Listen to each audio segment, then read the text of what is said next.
विठ्ठला नाही तरी गेला जन्म वाया करिता भरोवरी दुरावसे दुरी भवाची पुरी वहावसे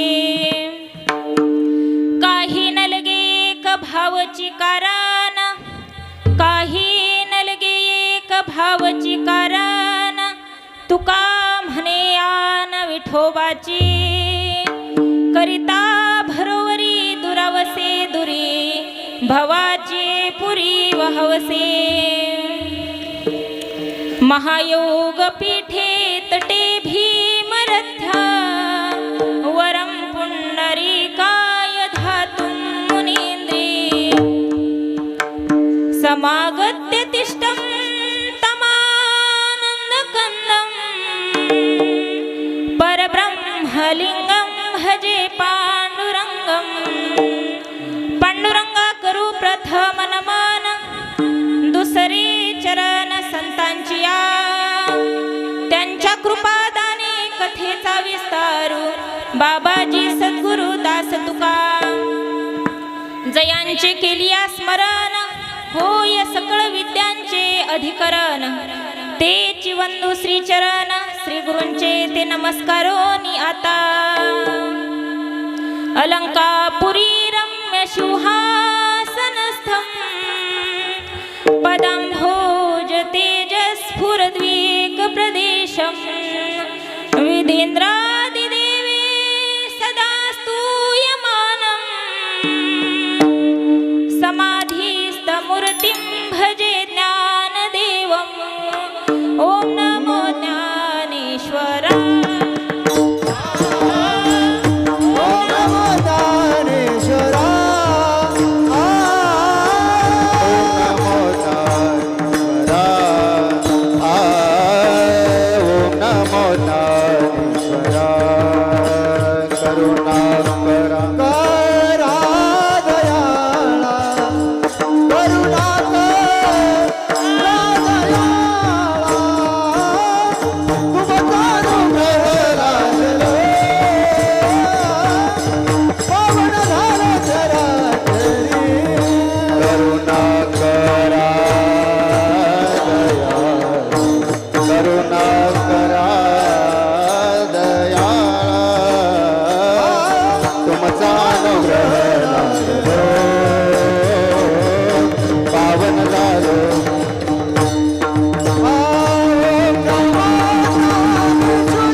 सांगतो तुम्हासी भजारे विठ्ठला सांगतो तुम्हासी भजारे विठ्ठला नाही तरी गेला जन्म वाया करिता भरोवरी दुरावसे दुरी भवाची पुरी वहावसे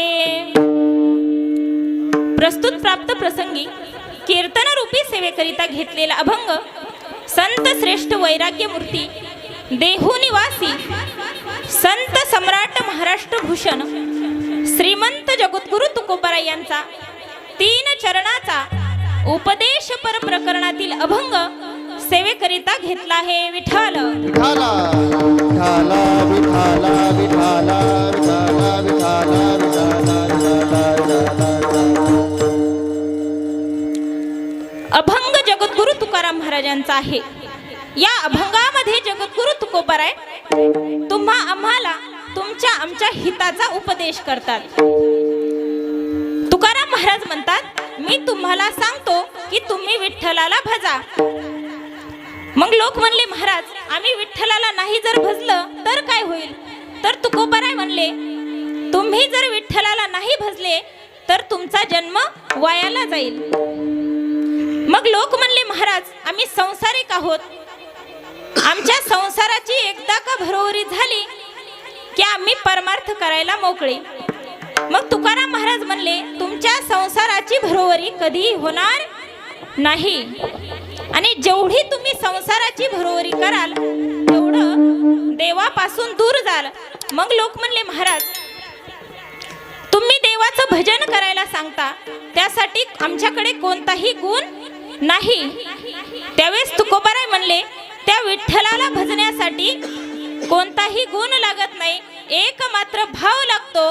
हे आपल्या आराध्य दैवताची विठोबाची आण घेऊन तुकाराम महाराज सांगतात. हा झाला अभंगाचा सरळ सरळ भावार्थ. विठ्ठल विठाला विठाला विठाला विठाला विठाला विठाला विठाला विठाला.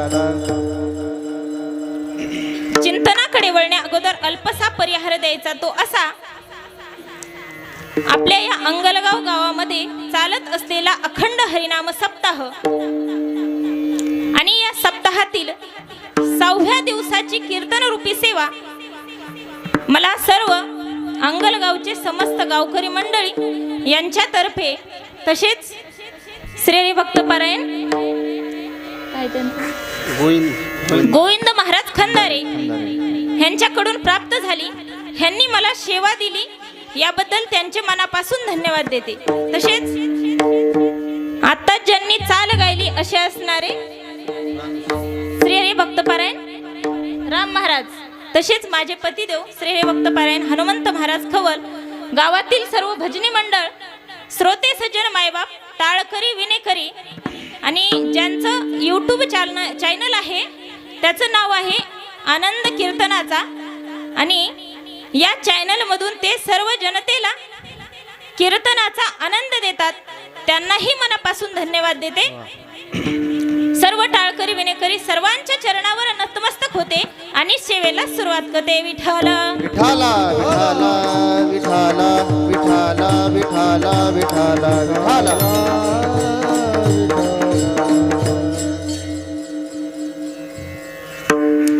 या अभंगामध्ये जगद्गुरु तुकोबाराय तुम्हा आम्हाला तुमच्या आमच्या हिताचा उपदेश करतात. मग उपदेश कोणी करावा? उपदेश करण्यासाठी 3 गोष्टी महत्त्वाच्या असतात.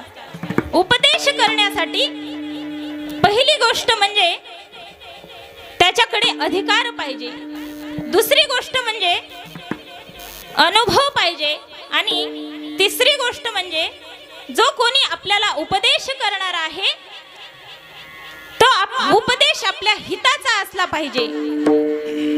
मग तुकोबारायांच्या अधिकाराविषयी जर बोलायचं झालं तर तुकाराम नुसतं नाव जरी घेतलं तरी यम थरथर कापतात. हे मी नाही बोलत, तुकोबारा एका प्रमाणामध्ये सांगतात. तुकाराम तुकाराम नाम घेता कपेयम, नाम घेता कपेयम, नाम घेता कपेयम.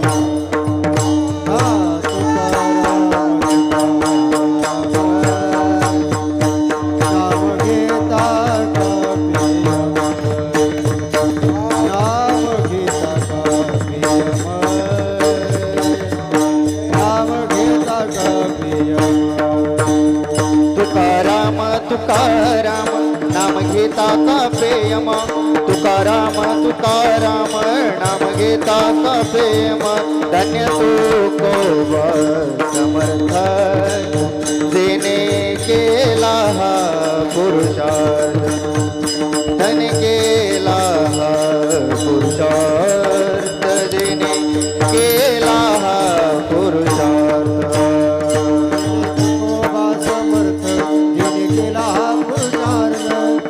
तुकोबा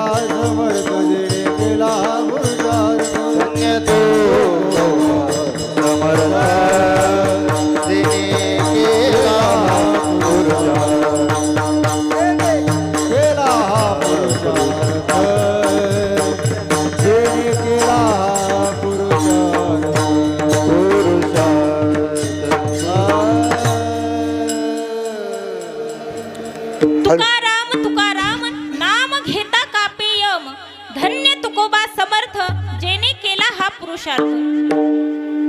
तुकाराम तुकाराम नाव जरी घेतलं तरी यम थरथर कापतात. एवढेच नाही तर तुकोबराय परत म्हणतात, वेदांचा तो अर्थ आम्हासीच ठावा, एराने वहावा भार माथा.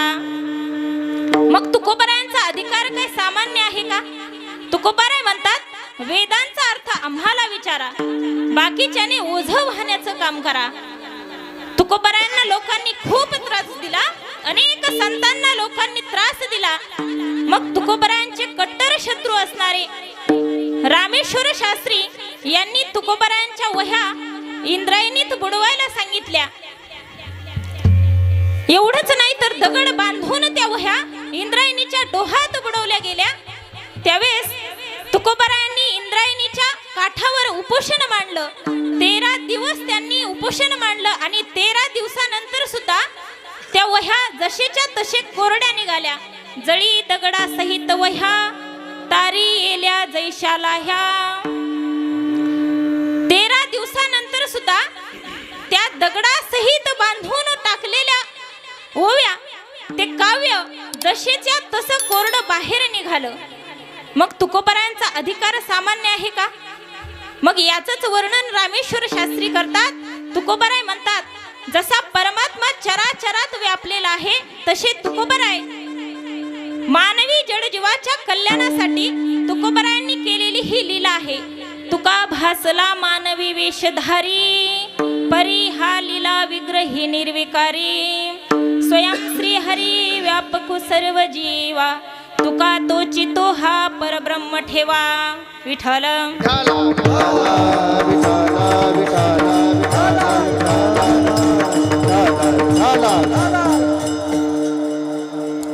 तुकोबरायांचं वर्णन करणारे दुसरे तिसरे कोणी नसून त्यांचे कट्टर विरोधक, त्यांचे शत्रू होते. आपलं वर्णन शत्रू काय, मित्र सुद्धा खरे करत नाहीत. मग त्यासाठी आचरण शुद्ध असावं लागतं. मग तुकोबराय या अभंगाची सुरुवात सांगतो या शब्दाने करतात. मग सांगण्यासाठी त्याला अधिकार असावा लागतो. तुकाराम महाराज म्हणतात, अधिकार तैसा दाविला मार्ग, सांगता हे मग कळो येते. तुकाराम महाराज म्हणतात, मला तो सांगण्याचा अधिकार आहे. ज्याच्या गळ्यात माळ नाही त्याने भजनाच्या चुका काढावं का? नाही, त्याला अधिकार नाही. आता मी जर तुम्हाला म्हणले की उद्यापासून तुम्ही जेवायचं नाही, तुम्ही ऐकणार का? का तर मी जेवण करते ना, मला तुम्हाला सांगण्याचा अधिकार नाही. काही सांगायचं असलं तर त्याचा अधिकार लागतो. मग लोक म्हणले, महाराज तुम्हाला अधिकार आहे पण अनुभव आहे का? तुकाराम महाराज म्हणतात, तुका म्हणे चाखोनी सांगे, माझा अनुभव आहे अंगे. तुकाराम महाराज म्हणतात, मला अनुभवही आहे. मला जसा जसा अनुभव आला तसा तसा मी या जगाला देत गेलो. तुका म्हणे चाखोनी सांगे, माझा अनुभव आहे अंगे. तुकाराम महाराज म्हणतात, मला सांगण्याचा अनुभव आहे, माझ्याकडे सांगण्यासाठी अनुभव आहे. विठ्ठल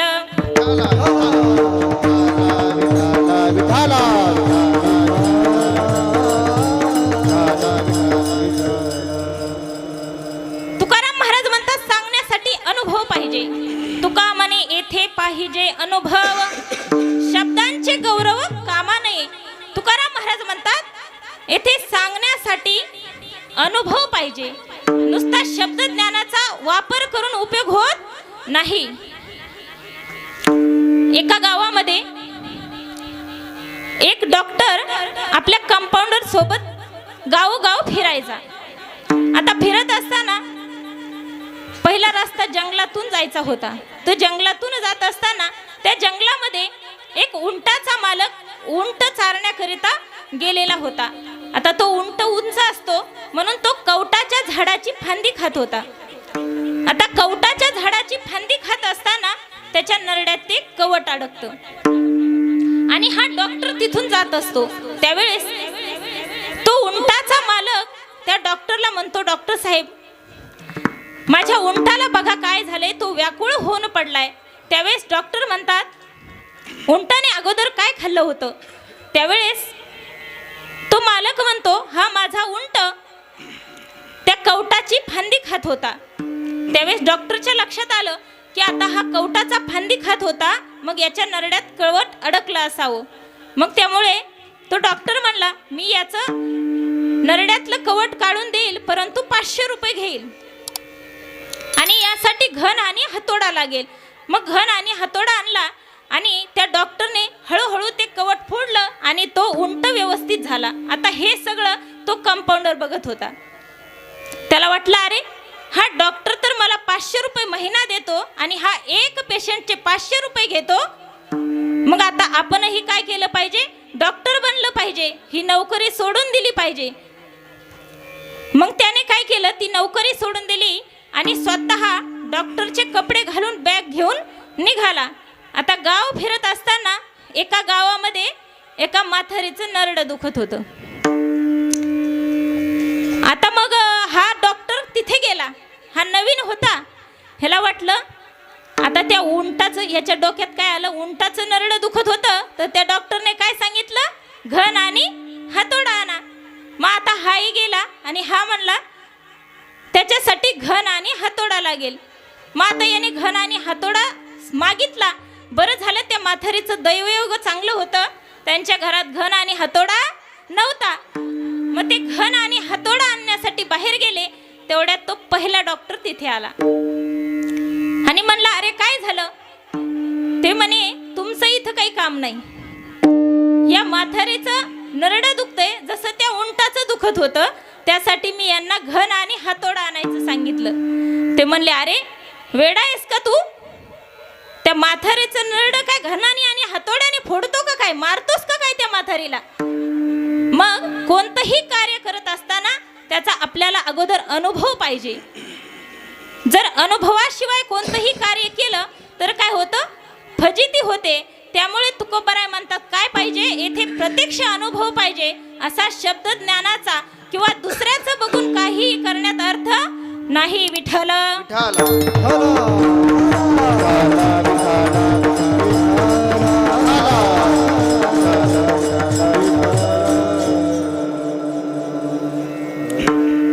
मग लोक म्हणले, महाराज तुम्हाला सांगण्याचा अधिकार आहे, तुम्हाला अनुभवही आहे, पण जे तुम्ही आम्हाला सांगणार आहात ते आमच्या हिताचं आहे का. मग तुकोबाराय म्हणले, कोणी जर आपल्या हिताचं सांगत असेल तर त्याचं ऐकावं. आता या लहान मुलांनी जर आपल्याला काही जर हिताचं सांगितलं तर मोठ्या माणसाने ते ऐकावं का, तर तो आपल्या हिताचं सांगतोय. जर मग तुम्ही जर त्याच्या वयाचा विचार करत असाल की हा लहान आहे, याचं काय ऐकायचं, तर वयाचा विचार करून चालणार नाही. वयाचा विचार जर तुम्ही करत असाल तर ज्ञानेश्वर महाराजांनी अवघ्या 16 वर्षामध्ये ज्ञानेश्वरी सांगितली. छत्रपती शिवाजी महाराजांनी अवघ्या वयाच्या 16व्या वर्षी पहिला गड किल्ला जिंकला. मग त्यामुळे तिथे वयाचा आणि ज्ञानाचा काहीही संबंध नाही. वयाचा प्रबोधे विचार नाही, वयाचा प्रबोधे विचार नाही, वयाचा प्रबोधे विचार नाही, वयाचा प्रबोधे विचार नाही. समान तो देही बालकाच्या, समान तो देही बालकाच्या,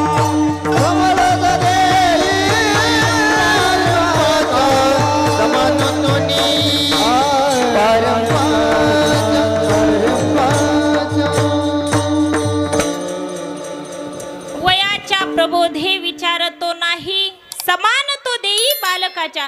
तेथे वयाचा विचार करून चालत नाही. लहान मुलगा जरी असला आणि तो जर आपल्या हिताचं सांगत असेल तर आपण ऐकलं पाहिजे. मग तुकोबारायांना माहिती होतं की आपलं हित कशामध्ये आहे, म्हणून तुकोबारायांनी रात्रंदिवस आपला देह झिजवला. हे फक्त कोण करू शकतं, तर आपल्यासाठी आपलं हित व्हावं म्हणून संत दुसऱ्याचं हित करू देह शकतात. कष्ट भीती परोपकारे,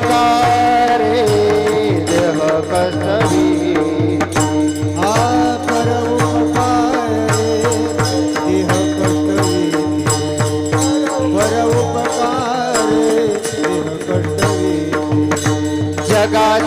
कल्याण संतांच्या विभूती देह कष्ट भीती परोपकारी देह कष्ट भीती परोपकारी जगाच्या कल्याण संतांच्या विभूती देह कष्ट भीती परोपकारी देह कष्ट भीती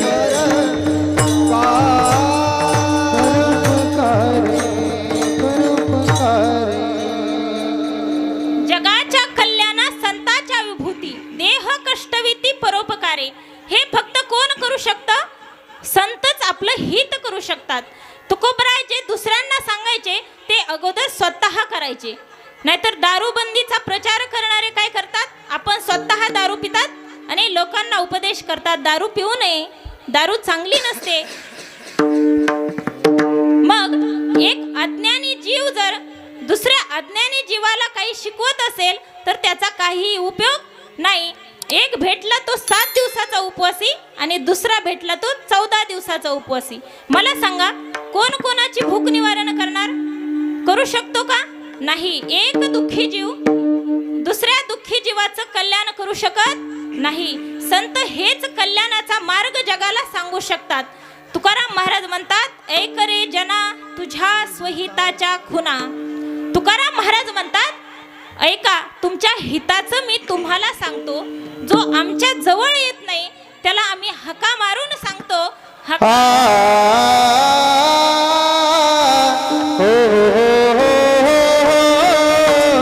हातारोणी सांगे तुका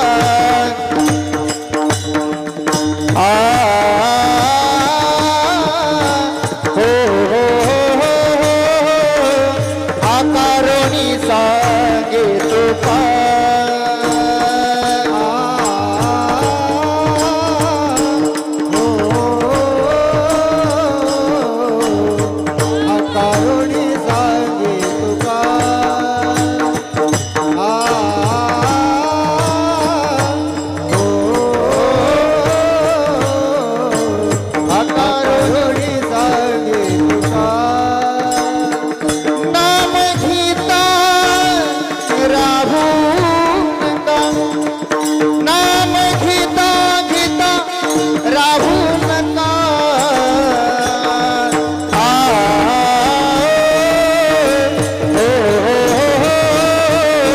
ऐसा लाभ बांधागाची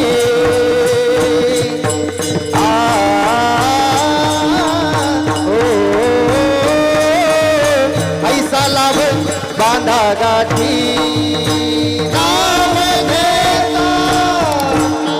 राहू नका नाम घेता राहू नका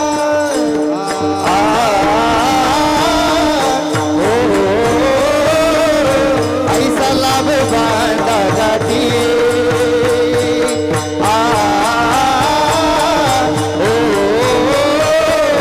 ऐसा लाभ बांधागाठी बांधागाठी बांधागाठी हकारोनी सांगे तुका नाम घेता राहू नका. तुकाराम महाराज म्हणतात जो आमच्या जवळ येत नाही त्याला आम्ही जवळ बोलावून सांगतो की बाबा तुला जर तुझा उद्धार करून घ्यायचा असेल तर देवाचे भजन कर. तुकाराम महाराज म्हणतात जर देवाचे भजन केले नाही तर तुमचा जन्म वायाला जाईल. हेच महाराज अभंगाच्या प्रथम चरणात सांगतात.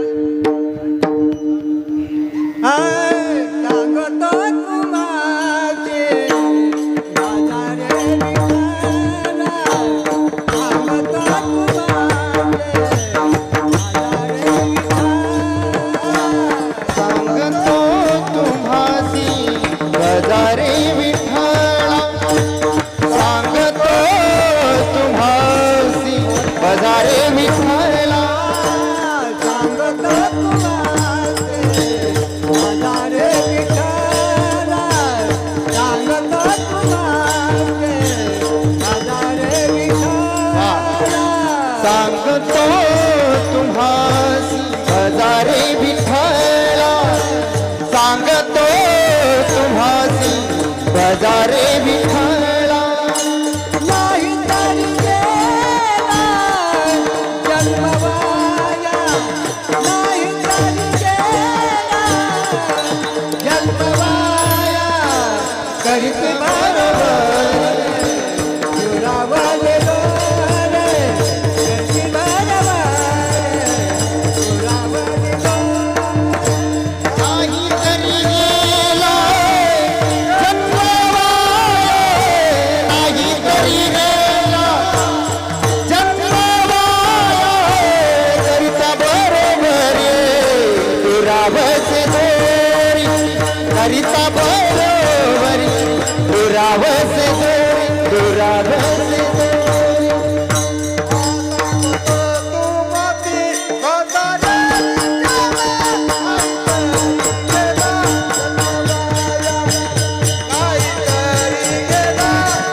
नाही तरी गेला जन्म वाया. तुकाराम महाराज म्हणतात जर तुम्ही या जन्मात येऊन देवाचं भजन केलं नाही तर तुमचा जन्म वायाला जाईल. देवाने हा देह आपल्याला कशासाठी दिलेला आहे? देवाने हा देह देवी दिला देह भजन गोमटा, देवी दिला देह भजन गोमटा, देवी दिला देह भजन गोमटा, देवी दिला देह भजन गोमटा, देवी दिला देह भजन गोमटा, देवी दिला देह भजन गोमटा, देवी दिला देह भजन गोमटा, ओ देवी दिला देह भजन गोमटा, देवी दिला देह भजन गोमटा, देवी दिला देह भजन गोमटा, देवी दिला देह भजन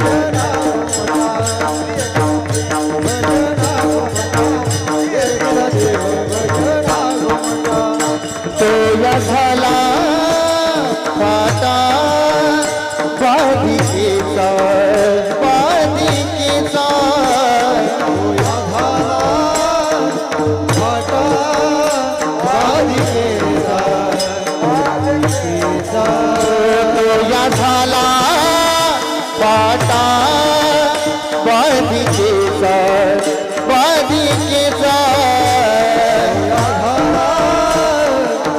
फाटा बाधिकेचा, बाधिकेचा, देवी दिला देह भजन गोमटा, देवी दिला देह भजन गोमटा, देवी दिला देह भजन गोमटा, देवी दिला देह भजन गोमटा, देह भजन गोमटा, देवी दिला देह भजन गोमटा, देवी दिला देह भजन भजन गोमटा, भजन गोमटा, भजन गोमटा.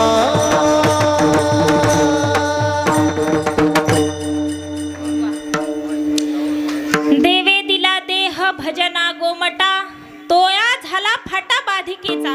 देवाने हा देह आपल्याला भजनाकरिता दिलेला आहे. असाच हा देह मिळतो का आपल्याला? एक एक येवनी कोटी कोटी फेरा, मनुष्य देह वारा मग लागे. एका एका येवनीमध्ये कोटी कोटी वेळा जन्माला यावं लागतं, त्यावेळेस हा मनुष्य देह भेटतो. एवढा हा मनुष्य देह दुर्लभ आहे आणि याच मनुष्य देहामध्ये येऊन आपल्याला देवाचं भजन करता येतं.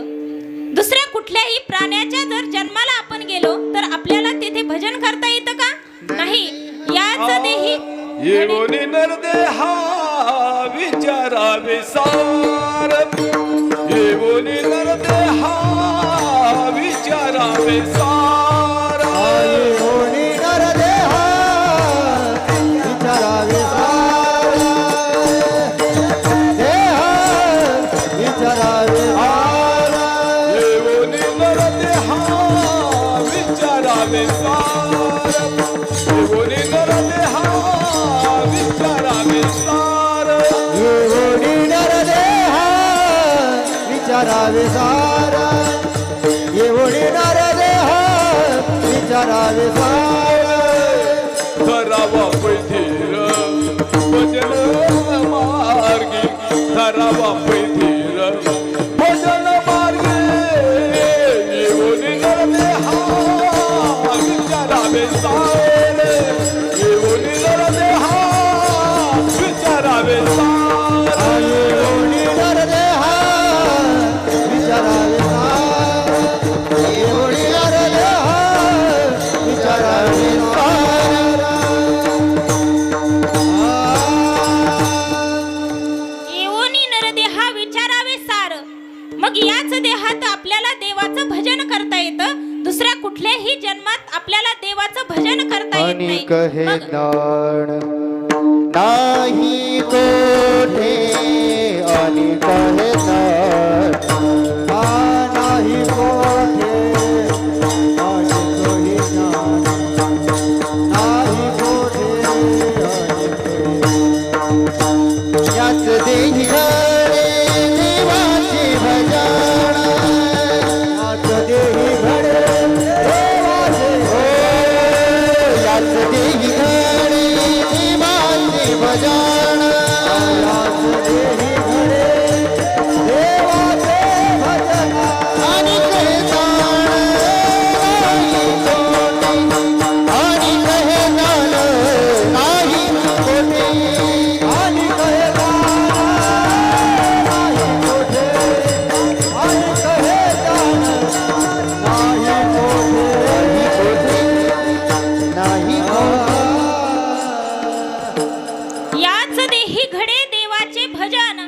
माणिक हे ज्ञान नाही कोठे, दुसऱ्या कुठल्याही जन्मात आपल्याला हे ज्ञान भेटत नाही. म्हणून तुकाराम महाराज म्हणतात, देह आहे तव करारे सोयीत. मग जोपर्यंत आपल्याला हा देह आहे तोपर्यंत देवाचं भजन करा, नाहीतर हा एकदा का नरदेह गेला की मग परत आपल्याला नरदेह दुर्लभ जाणार, नरदेह दुर्लभ जाणार, देह दुर्लभ जाणार, नरदेह दुर्लभ जाणार. शतवर्षाची गणना, शतवर्षाची गणना, वर्षाची गणना, शतवर्षाची गणना. त्यामध्ये दुःख यातना, त्यामध्ये दुःख यातना, त्यामध्ये दुःख यातना, त्यामध्ये दुःख यातना. तुम्ही आठवा मधुसूदना, मधुसूदना, मधुसूदना.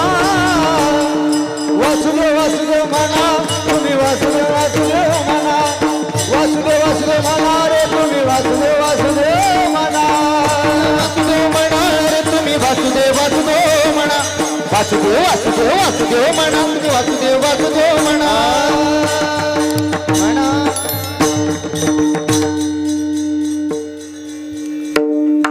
नरदेह दुर्लभ जाना, हा नरदेह दुर्लभ आहे. देह आहे तव करारे धावनी, शरण चक्र पाणी रिघावेगी. जोपर्यंत हा नरदेह आहे तोपर्यंत भजन करून घ्या. एकदा जा हा नरदेह संपला तर मग नंतर खेद करून काही उपयोग नाही. विठ्ठल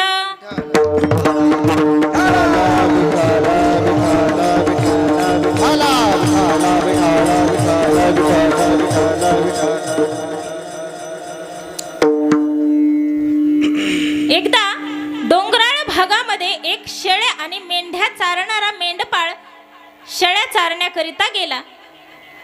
त्या शेळ्या आणि मेंढ्या चारण्याकरिता गेला असता तुझे डोंगराचं वातावरण होतं, तिथे धबधबे वाहत होते, वरून धबधब्याचं पाणी पडत होतं. एका शेळीला तहान लागली आणि ती शेळी त्या धबधब्याजवळ पाणी पिण्याकरिता गेली. आता तिथे गेल्यानंतर तिला त्या धबधब्याचा आवाज येत होता. ती आवाज ऐकून वापस आली, परत गेली, परत तो आवाज चालूच होता. 2-3 वेळेस तिनं असं केलं आणि परत तिथेच जाऊन थांबली आणि म्हणली की जोपर्यंत या धबधब्याचा आवाज बंद होणार नाही तोपर्यंत मी पाणी पिणार नाही. तिथे आता दुसरा एक प्राणी पाणी पिण्याकरिता गेला. त्याने पाणी पिलं आणि तो तिथून निघू लागला. तिथे त्याला ती शेळी दिसली. तो प्राणी म्हणला, का ग, तू पाणी पिण्यासाठी आलीस ना? ती म्हणली, हो, मी पाणी पिण्याकरिता आली आहे, परंतु ह्या धबधब्याचा आवाज जोपर्यंत बंद होणार नाही तोपर्यंत मी पाणी पिणार नाही. मग तो म्हणला, अगं वेडे, तू वेडी आहेस का?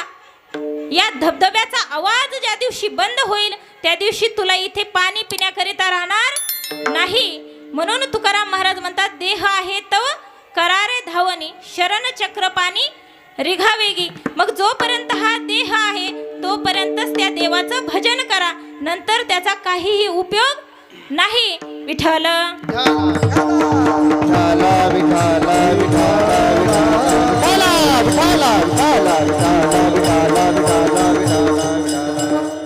तुकाराम महाराज म्हणतात, करी करी रे स्वहित, देह आहे तव अनित्य. जोपर्यंत हा देह आहे तोपर्यंत काय करा, भजन करून घ्या, नंतर आपल्याला हा चान्स मिळणार नाही. मग आपल्याकडून पाप घडतं, ते कशामुळे? मोहामुळे आपल्याकडून पाप घडतं. आपण काय करतो, धन कमावण्याच्या मागे लागतो आणि त्या धनाच्या मोहाने आपल्याकडून पाप घडतं. कसं ते सांगते, भजन करा. विठ्ठल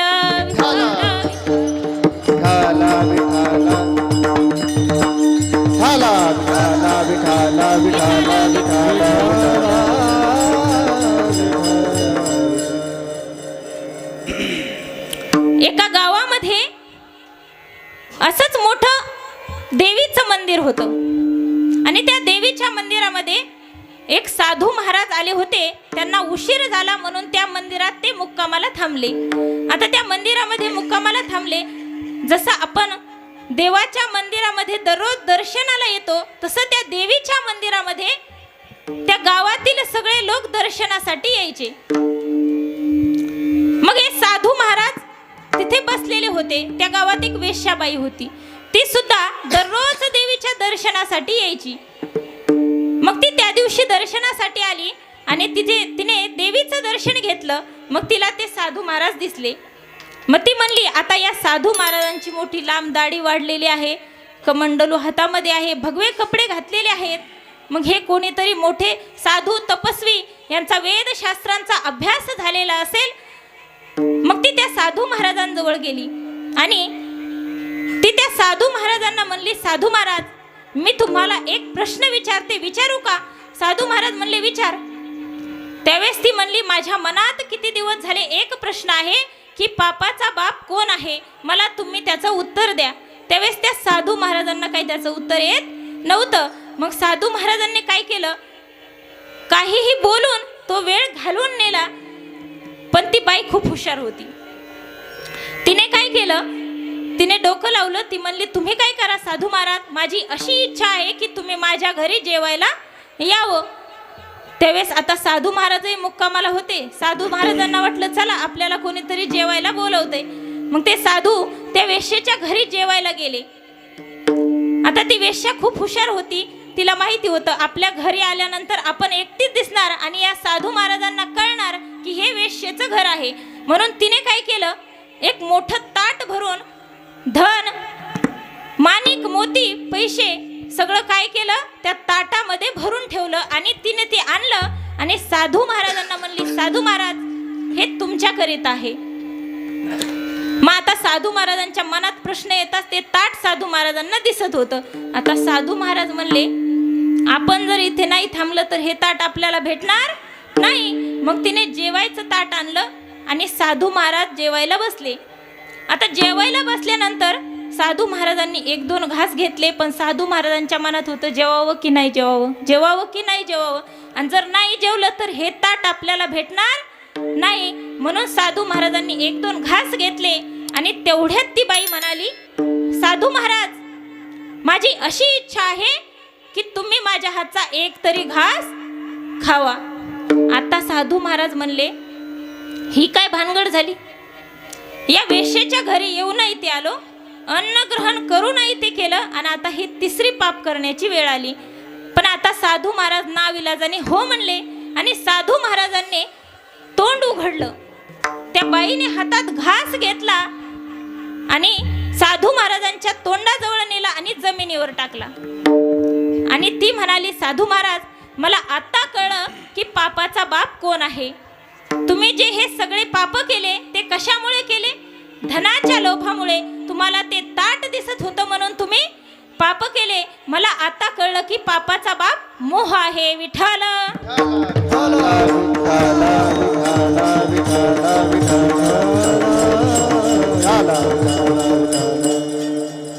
आपल्याकडून पाप घडतं ते कशामुळे, मोहामुळे. मग तुकोबाराय म्हणतात, तुम्ही काय करा, देवाचं भजन करा, या मोहामध्ये गुंतून राहू नका.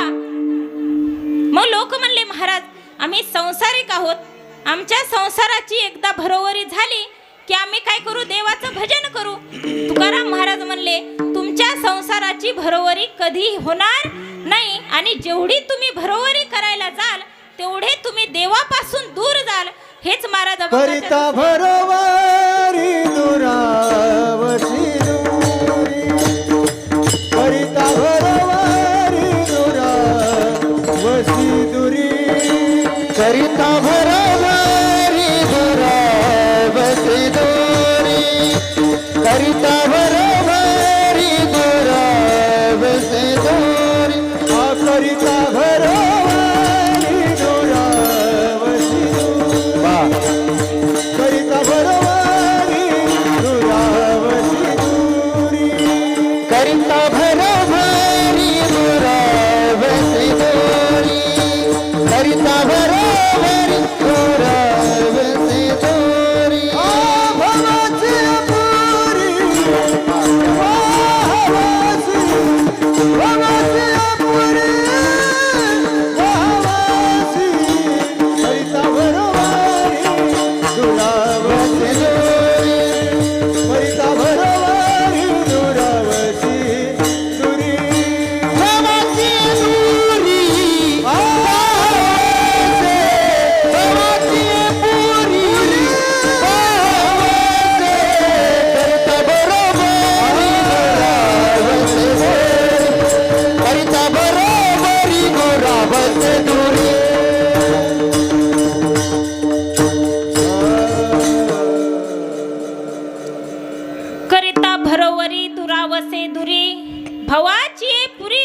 असे.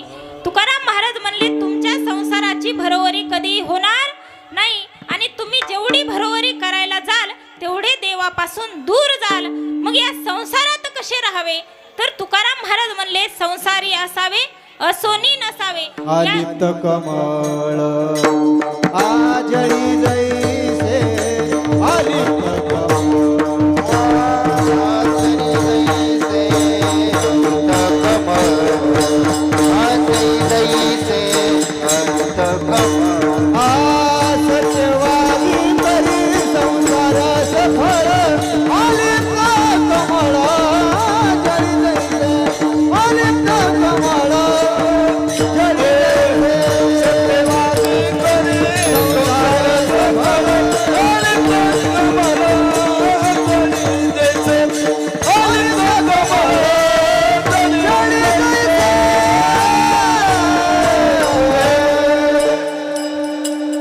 संसारात राहावे पण कसं असून नसल्यासारखं. मग संसार कशाला म्हणतात? संसार कशाला म्हणतात माहितीये का तुम्हाला? जिथे आपल्या मनासारखं काहीच होत नाही त्याला काय म्हणतात? संसार म्हणतात. बरोबर आहे का नाही? संसारामध्ये कुणाकुणाच्या मनासारखं काय होतं? काहीच नाही. या संसारामधला आपल्याला काहीच पटत नाही पण पटवून घ्यावं लागतं. ह्याला काय म्हणतात? संसार म्हणतात. असा हा संसार आहे. कसा आहे संसार तर संसार दुःखमूळ आहे. या संसारामध्ये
दुःख बांधवडी आहे हा संसार.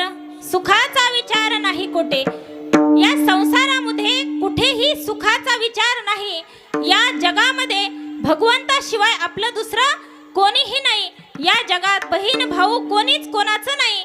नाही कुणाचे कुणी नाही कुणाचे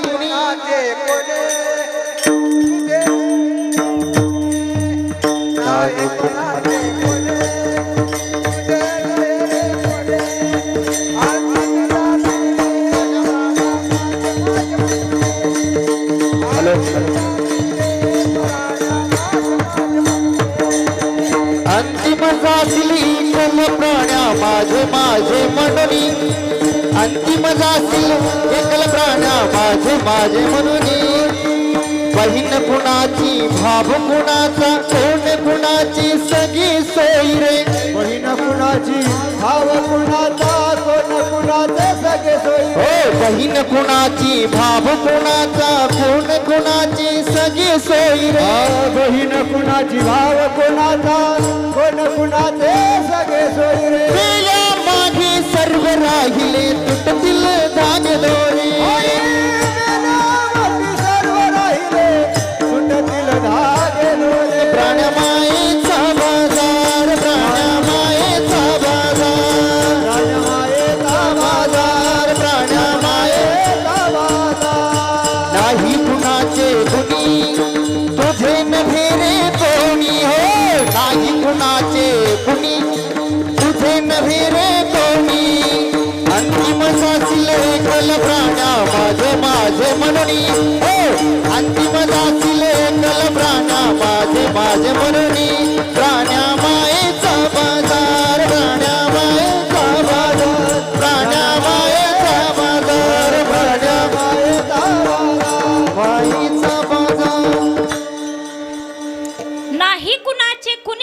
तुझे नव्हे रे कोणी, या जगामध्ये भगवंताशिवाय आपलं कोणीही नाही.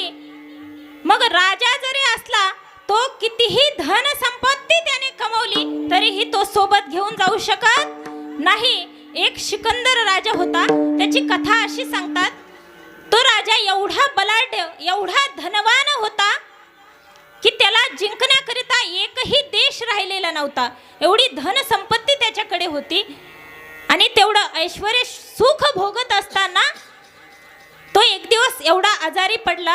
मग त्याला वैद्य आले आणि त्याला तपासलं आणि वैद्याने सांगितलं, म्हणे राजे, तुम्हाला मोठा आजार झालेला आहे आणि या आजारातून तुम्ही आता बरे होऊ शकणार नाही.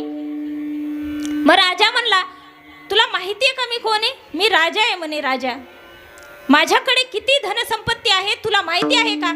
तू जर मला वाचवलं, या आजारातून जर तू मला बरं केलं तर मी तुला एवढं श्रीमंत करेन, माझं अर्ध धन तुला देऊन टाकेल.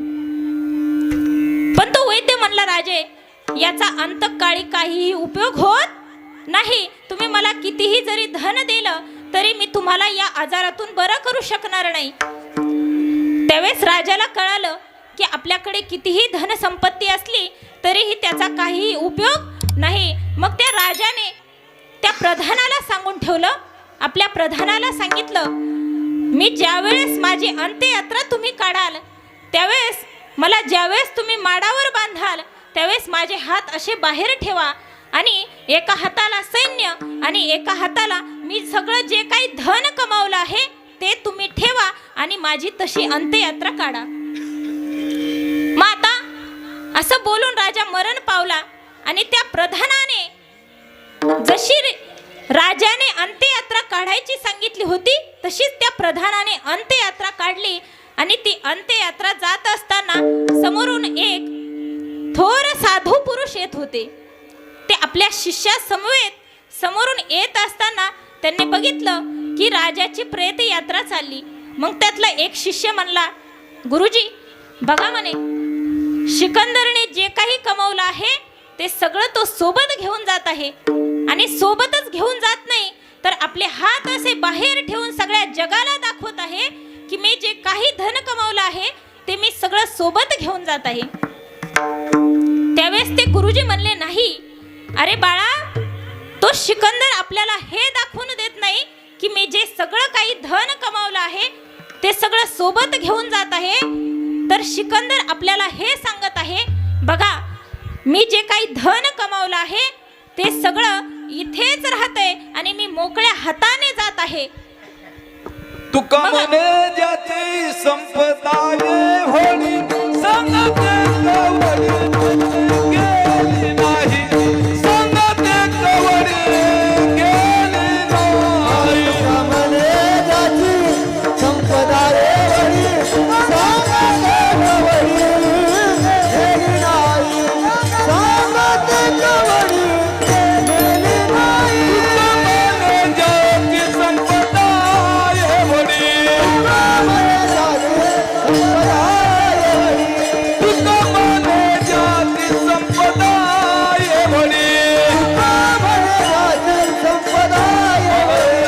तुका म्हणे ज्याची संपदा ये होळी, सांगते कवडी गेली नाही, सांगते कवडी गेली नाही. तुका म्हणे ज्याची संपदा ये होळी,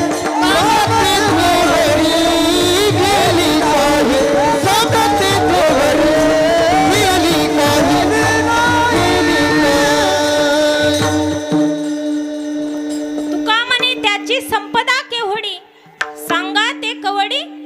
काहीही जरी कितीही जरी त्यांनी धन कमावलं तुम्ही तरीही आपण सोबत घेऊन जाऊ शकणार नाही. तुकाराम महाराज म्हणतात, तुमच्या संसाराची भरोवरी कधीच होणार नाही. कितीही जरी धन कमावलं तरी तुम्हाला ते कमीच पडणार आहे. म्हणून तुकाराम महाराज म्हणतात, देवाचं भजन करा. तेव्हा लोक म्हणले, महाराज तुम्ही आम्हाला देवाचं भजन करण्यासाठी सांगताय, मग आमच्याकडे देवाला भजण्यासाठी कोणताच गुण आमच्याकडे नाहीये. आम्हाला स्वर नाही, ताल नाही, पखवाज वाजवता येत नाही, तबला वाजवता येत नाही, टाळ वाजवता येत नाही. आमच्याकडे कोणताच गुण नाही. मग त्यावेळेस तुकोबाराय म्हणतात, नाही जरी तुझ मधुर उत्तर दिधला सुस्वर नाही देवे, नाही तयावी न भुकेला विठ्ठल, येईल तैसा बोल रामकृष्ण. तुकाराम महाराज म्हणतात, तुला जरी मधुर गाता येत नसेल, तुला काही पखवाज वाजवता येत नसेल, तुझ्याकडे काहीही कोणताही गुण नसेल, तर त्या विठ्ठल त्याचा भुकेला नाही. तर देव कशाचा भुकेला आहे? तर देव भावाचा भुकेला आहे. देव भावाचा भुकेला हाची दुष्काळ तयाला.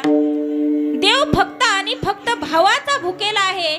मग तो भाव कसा असावा त्यासाठी एक दृष्टांत सांगते. भजन करा. विठाला विठाला विठाला विठाला विठाला विठाला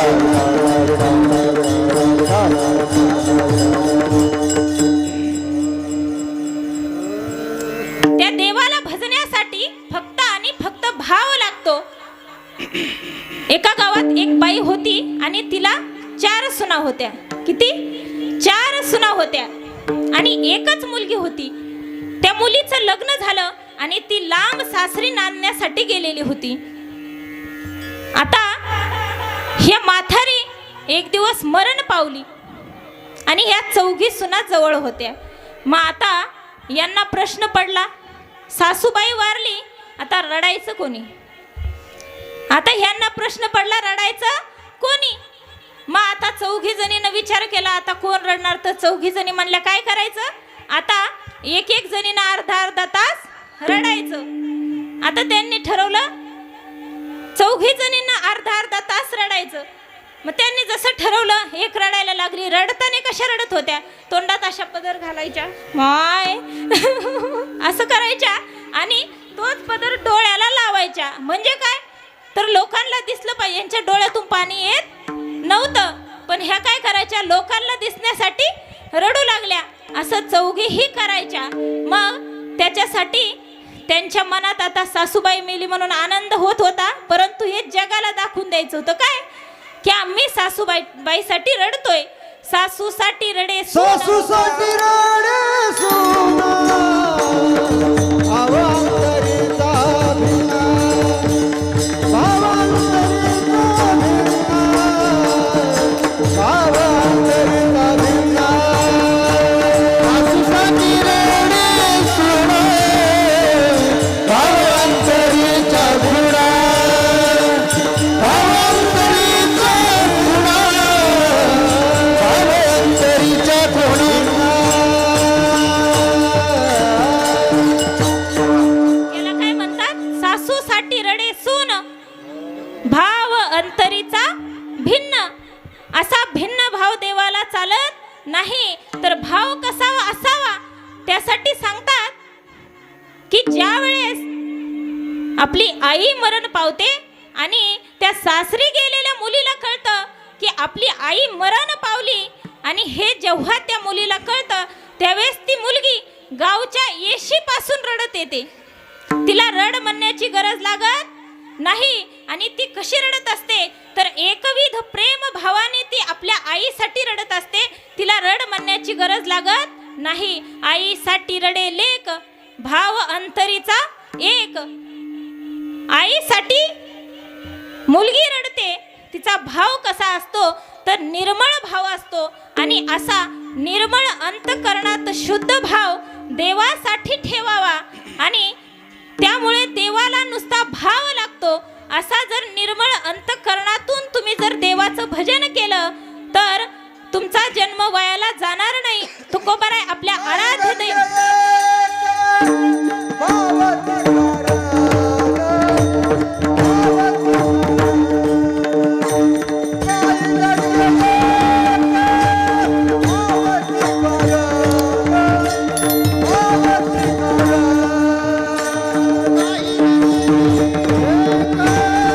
भावची कारण, भावची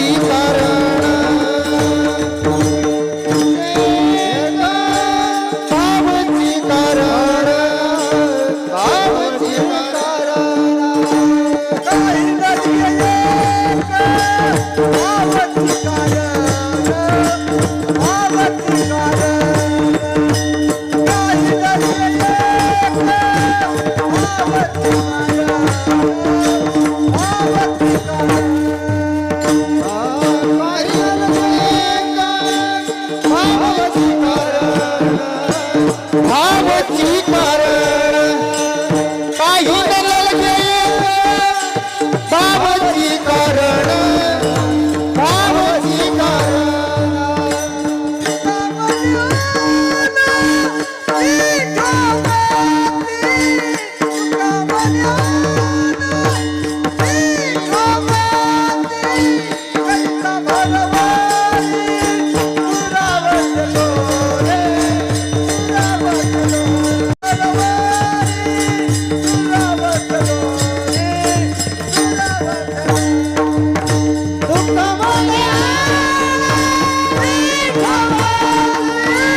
भावाची कारण काही न लगे भावाची कारण काही न लगे भावाची कारण काही न लगे भावाची कारण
काही न लगे एक भावाची कारण तुका म्हणे आन विठोबाची. त्या विठ्ठलाला दुसरं काहीही लागत नाही, एक मात्र भाव लागतो. म्हणून सर्वांनी आपल्या जर हृदयामध्ये देवाकरिता भाव असेल तर प्रेम भावाने देवाचं एकदा भजन करा. विठोबा रखुमाई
ज्ञानेश्वर संत कृपाळू असतात.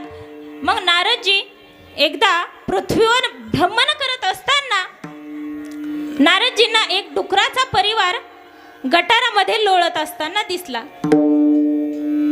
आता नारदजीला वाटलं, अरे हा गटारात लोळतो, मग हा खूप दुःखात आहे, आपण काय करावं? तर याच्यावर माझी कृपा झाली, मी याला स्वर्गाला घेऊन जातो. म्हणून नारदजी त्या डुकराजवळ गेले आणि त्याला म्हणले, माझी तुझ्यावर कृपा झाली, मी तुला स्वर्गात न्यायला आलो आहे, माझ्या सोबत चल. तेव्हा ते डुक्कर काय म्हणलं, त्या स्वर्गामध्ये काय असतं, त्या स्वर्गामध्ये काय असतं ते अगोदर मला सांगा, मग मी तुमच्या बरोबर येईल. त्यावेळेस नारदजी म्हणले, अरे तिथे इंद्राचा दरबार असतो, तिथे स्वच्छंद विहार करता येतो, तिथे झाडे फुले फळे तुला जे पाहिजे ते मिळेल, अमृताच्या झरेची झरे तिथे आहेत. त्यावेळेस जरा प्रभावित झालं, पण गप्पच बसलं. मग आता नारदजी म्हणले, अरे तू जर यायला तयार झाला होतास, चल मग आता लवकर. ते डुक्कर काय म्हणलं माहितीये का? ते डुक्कर म्हणलं, नारदजी, माझ्या संसारामध्ये आतापर्यंत जिने माझी साथ दिली ती इथेच राहिली म्हणे, आणि तिला सोडून मी कसं येऊ तुमच्या बरोबर? तुम्हाला जर मला न्यायचं असेल तर तिला पण सोबत घ्यावं लागेल. मग नारदजी म्हणले, बरं ठीक आहे बाबा, माझी तुझ्या एकट्यावर कृपा झाली होती, पण मी तुझ्या बायकोलाही सोबत घेतो. परत डुक्कर गपचूप बसलं. आता नारदजी म्हणले, आता काय झालं? मी तुझ्या बायकोलाही न्यायला तयार आहे. त्यावेळेस ते डुक्कर म्हणलं, अहो नारदजी, आणखी आम्हाला 12 मुलं आहेत म्हणे. किती? 12 मुलं आहेत, आणि त्याच्यातलं कोणी लहान आहे, कोणी मोठा आहे. आम्ही गेल्यानंतर त्यांचं कसं होणार? मग तुम्ही त्यांनाही सोबत घेऊन चालत असाल तर मी येतो तुमच्या सोबत. मग आता नारदजी म्हणले, अरे माझी तुझ्या एकट्यावर कृपा झाली होती, मी तुला एकट्याला स्वर्गात न्यायला आलो होतो, पण तू आता सगळ्या परिवाराला म्हणतोस तर लवकर चल, आता वेळ लावू नको. पण ते डुक्कर तर डुक्करच महाराज. ते काय म्हणलं माहितीये का? आता लक्ष देऊन ऐका. ते काय म्हणलं? ते म्हणलं म्हणे, महाराज नारदजी, तुम्ही जे सांगताय की त्या डुकरामध्ये, त्या स्वर्गामध्ये अमृताच्या झरेच्या झरे आहेत, तिथे खूप सुख आहे म्हणे. मला ते स्वर्गाचंही वर्णन पटलं. तुम्ही माझ्या परिवाराला सोबत घेऊन जाताय तेही ठीक आहे, पण जे इथलं जे गटारात लोळायचं वातावरण आहे ना, ते आहे का म्हणे स्वर्गात? मग आता तुम्ही मला सांगा. नारदजी म्हणले, अनेक नका पडू गबाळाचे भरी, तिथे आहे थोरी नागवन. या लोकांना समजावण्यात काहीही उपयोग नाही. नारदजी म्हणले, मला हे सगळे लोक वाया जाणारे दिसतात, यांना कितीही सांगितलं तरी हे ऐकणारे नाहीत. अशा लोकांना देव जरी प्रसन्न झाला ना तर काय मागावं हे कळत नाही. विठ्ठल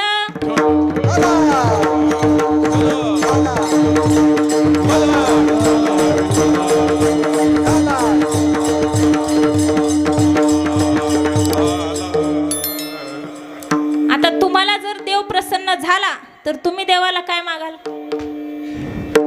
काय मागताल देवाला?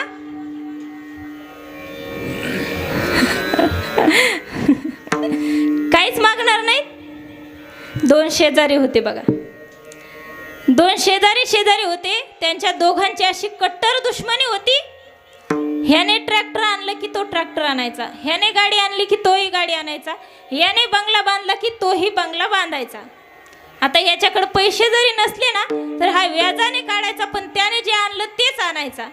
मग एक दिवस काय झालं, एक शेजारचा होता का, तो महादेवाची तपश्चर्या करिता लांब जंगलामध्ये गेला.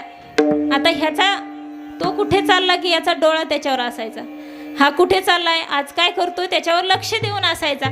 मग हा जात असताना हाही त्याच्या मागे मागे हळूहळू लपून लपून गेला. मग आता हा जाऊन तपश्चर्येसाठी बसला. याला वाटलं, अरे आता म्हणे याला देवाकडून काहीतरी आपल्यापेक्षा जास्त मागायचंय, आपण पण काय करायचं, आता तपश्चर्याला बसायचं. मग दोघंही समोरासमोर असे लांब लांब तपश्चर्याला बसले. समोरासमोर बसले. मग त्यांनी खूप दिवस तपश्चर्या केली आणि एक दिवस शंकर भगवान त्यांना प्रसन्न झाले. आता प्रसन्न झाल्यानंतर पहिल्याकडे गेले. म्हणले, तुला काय मागायचं ते माग. आता तो खूप हुशार होता. तो म्हणला, अरे मी जर काही मागितलं आणि माझ्यापेक्षा जर याने काही जास्त मागितलं तर मग काय करायचं? म्हणून त्याने काय डोकं लावलं माहितीये का?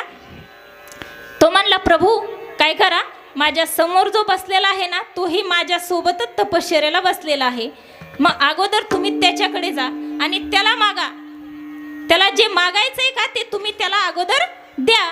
मग ते शंकर भगवान त्याच्याकडे गेले आणि त्याला म्हणले, मी तुझ्यावर प्रसन्न आहे, तुला काय मागायचं ते माग. त्याला माग म्हटल्यानंतर तो म्हणला, अरे मी जर काय मागितलं आणि याने जर जास्त मागितलं तर? तो म्हणला, नाही प्रभू, हे बरोबर नाही. तो माझ्या अगोदर तपश्चर्याला बसलेला आहे, अगोदर त्याला मागा. त्याला मागायचं सांगा, नंतर मी मागतो. मग आता शंकर भगवान त्याच्याकडे गेले. राग आला त्यांना. ते म्हणले लवकर काय मागायचं ते मागा, नाही तर मी चाललो. मग हा म्हणला काय मागाव, मी काही जरी मागितलं तर हे काय करणार, माझ्यापेक्षा दुप्पटच मागणार. याने डोकं लावलं. हा काय म्हणला माहिती का, हा म्हणला प्रभू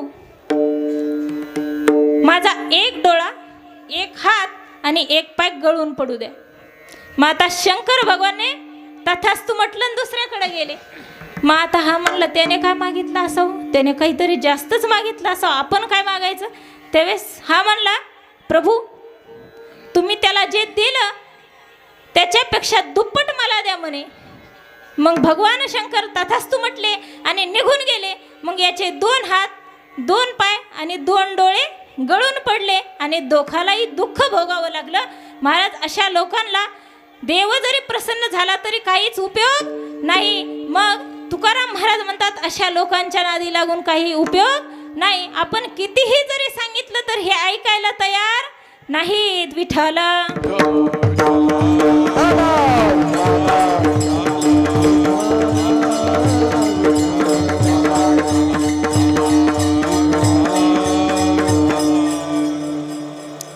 जाता जाता थोडंसं बोलून जाते. 15 मिनिटं राहिलेले आहेत. चाल घ्यायची शेवटची भैरवी. अवघे 16 वर्षाचे ज्ञानेश्वर महाराज ज्ञानेश्वरी सांगतात, हरिपाठ लिहितात. छत्रपती शिवाजी राजे अवघे 16 वर्षाचे असताना गड किल्ला जिंकतात. महाराज आज जर छत्रपती शिवाजी राजे नसते तर आपल्या अंगणात तुळस राहिली नसती, आमच्या डोक्यावर जे कुंकू आहे ते राहिलं नसतं, आज मी इथे कीर्तनाकरिता उभी राहिली नसते आणि आपल्या मंदिरावरती कळस राहिले नसते. आहे का आपल्या मंदिरावर कळस? नाही. बसवायचा राहिला. कधी बसवायचा? बसवायचा राहिला. अहो मंदिरावर जर कळस नसला तर ते मंदिर पूर्ण होत नाही.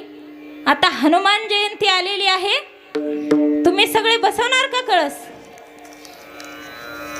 अहो तुम्हाला किती जरी नाही म्हणलं तर 2-2 लाखाचा तरी माल होत असेल प्रत्येकाला, बरोबर? आता तुम्ही एवढं भव्य मंदिर बांधलेलं आहे आणि कळस ठेवलाय. कळस नसला तर त्या मंदिराची पूर्तता होणार नाही. हनुमान जयंतीला तुम्ही कळस बसून घ्या, त्या हनुमानाची कृपा तुमच्यावर झाल्याशिवाय राहणार नाही.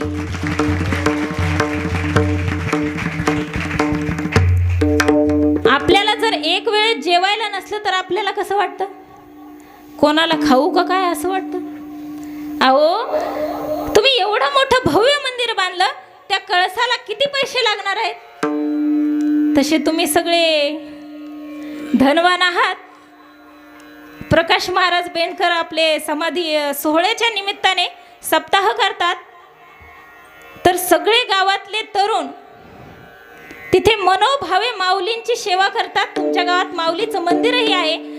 मला ते मंदिर बघून खूप छान वाटलं आणि मंदिरावर बघितलं की माऊलीच्या मंदिरावरती कळस आहे आणि आता हनुमंतरायाच्या मंदिरावरती कळस बसवायचा राहिलेला आहे. तर माझी तुम्हाला विनंती असेल, हनुमान जयंतीच्या दिवशी तुम्ही मंदिरावरती कळस बसून घ्या. हनुमंतराया तुम्हाला काहीही कमी पडू देणार नाही. तुम्ही जेवढी देणगी हनुमंतरायाच्या कळसाकरिता देताल त्यापेक्षा दुप्पट देणगी हनुमंतराय तुम्हाला देतील. झाले थोरविला मारुती बिभीषण केला लंकापती अवतार देऊनी करणारी कीर्ती दिगंतरी वाढवली. थोरविला मारुती बिभीषण केला लंकापती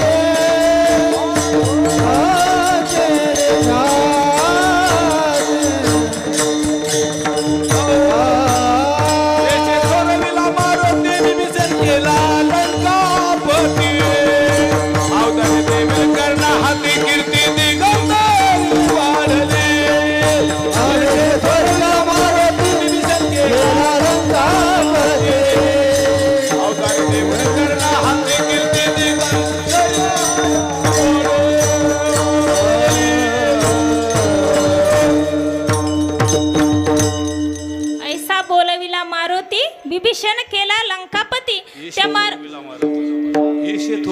मारुती ऐसे येस येस ये yes. थोरविला मारुती. ते मारुती राया तुम्हाला काही कमी पडू देणार नाही. मला तुमच्या गावात येऊन खूप छान वाटलं. मी आळंदीमध्ये 3 वर्ष झालं कीर्तन करते. प्रकाश महाराज बेंडकर माझं 3 वर्ष झालं कीर्तन ठेवतात. यंदाही तुम्ही तुमच्या गावामध्ये माझं कीर्तन ठेवलं. मला येऊन खूप आनंद झाला. तुमच्या सर्वांना मनापासून धन्यवाद देते. प्रकाश महाराज बेंडकर यांचं नाव मग अशी घ्यायचं राहिलं होतं. तुम्हाला मनापासून धन्यवाद देते. तसेच आमचे सुपुत्र पखवाज वाजवतात, दोघेही गायन करतात. आपल्याही मुलांना लहानपणापासून असे संस्कार लावा.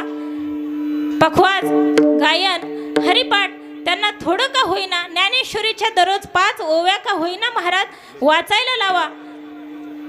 आजकाल जे बलात्कार घडतायत, आजकाल जे हे वाईट कृत्य मुलं करतात, तर त्यांना लहानपणापासून जर संस्कार दिले, कोणत्या आईवडिलांना वाटतं की आपल्या मुलाने असं वाईट वागावं? वाटतं का? कोणत्याच आईवडिलांना वाटत नाही. आज जो 3 वर्षाच्या मुलीवर बलात्कार झाला, ती 3 वर्षाची मुलगी किती चिमुकली असते, लहान असते. त्या मुलाच्या काय आईवडिलाला वाटलं असेल का आपल्या मुलाने जे कृत्य केलं ते बरोबर आहे का? नाही, त्या आईवडिलांच्या जीवाला आज खूप वाईट वाटत असेल. म्हणून माझी सगळ्या तरुण मंडळींना विनंती आहे की आपल्या आई आणि वडिलांसाठी कसं वागावं, तर 4 चौघात आई वडिलांची मान खाली झुकू नये. 4 चौघात आई वडिलांची मान खाली झुकू नये असं मुलीने वागावं. आणि समाजात वावरत असताना आपल्या वडिलांची मान समाजामध्ये कधी झुकू नये आणि कोणासमोरही त्यांना हात पसरवण्याची वेळ येऊ नये असं मुलाने वागावं. एवढं जरी त्या आई वडिलांकरिता केलं ना महाराज, त्यांच्या आयुष्याचं सार्थक झाल्याशिवाय राहणार नाही. झालेली कीर्तन रूपी सेवा सर्व श्रोते सज्जन मायबाप, टाळकरी विनेकरी, तुम्हा सर्व माता भगिनी, पुरुष मंडळी सर्वांच्या चरणी, टाळकरी विनेकरी भजनी सर्वांच्या चरणी, माऊलींच्या चरणी, हनुमंतरायांच्या चरणी अर्पण करून सेवेला इथेच पूर्णविराम. ज्ञानेश्वर